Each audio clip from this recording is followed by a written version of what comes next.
ప్రపంచ పశుసంవర్ధక దినోత్సవం సందర్భంగా రాజవోలు గ్రామంలో నిర్వహించిన జిల్లా స్థాయి కార్యక్రమంలో కలెక్టర్ కీర్తి చేకూరి ముఖ్య అతిథిగా పాల్గొన్నారు.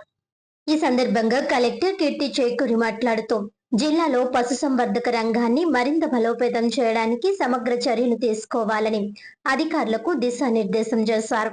పశువుల ఆరోగ్య పరిరక్షణ, నాణ్యమైన పాల ఉత్పత్తి, ఆధునిక పద్ధతుల అమలు, రైతులకు సాంకేతిక అవగాహన కల్పన వంటి అంశాలపై ప్రత్యేక దృష్టి సారించాలని సూచించారు.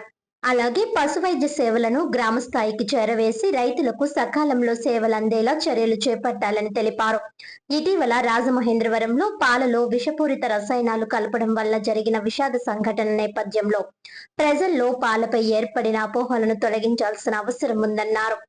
నాణ్యతా ప్రమాణాలను కట్టుదిట్టంగా అమలు చేసి ప్రజలకు సురక్షిత పాలు అందించేలా పర్యవేక్షణను బలోపేతం చేయాలని ఆదేశించారు. అలాగే గతంలో పౌల్ట్రీ రంగంలో వ్యాధులను ముందుగా గుర్తించడంలో జరిగిన లోపాలను ప్రస్తావిస్తూ ఇకపై అలాంటి పరిస్థితులు పునరావృతం కాకుండా ముందస్తు హెచ్చరిక వ్యవస్థ ఏర్పాటు చేయాలని అధికారులను ఆదేశించారు. వ్యాధుల ప్రబలకు ముందే గుర్తించి నివారణ చర్యలు చేపట్టేలా సమన్వయంతో పనిచేయాలని సూచించారు.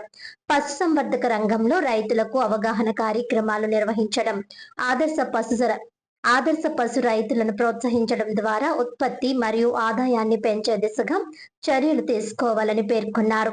ఈ కార్యక్రమంలో జిల్లా పశుసంవర్ధక అధికారి టి శ్రీనివాసరావు, ఇతర అధికారులు, ఆదర్శ పశు రైతులు తదితరులు పాల్గొన్నారు. మంచివా కాదా అని చెప్పే పరిస్థితుల్లో ప్రభుత్వం లేకపోవడం అనేది, ప్రజలకు మనం నమ్మకం ఇవ్వకపోవడం అనేది we have failed at it. నాకు ఆ క్రైసిస్ అయినప్పుడు అర్థమైంది. ఇదే కాదు, లాస్ట్ ఇయర్ కూడా మీకు ఇక్కడ పౌల్ట్రీలో కూడా యూ గాట్ ద డిసీజ్.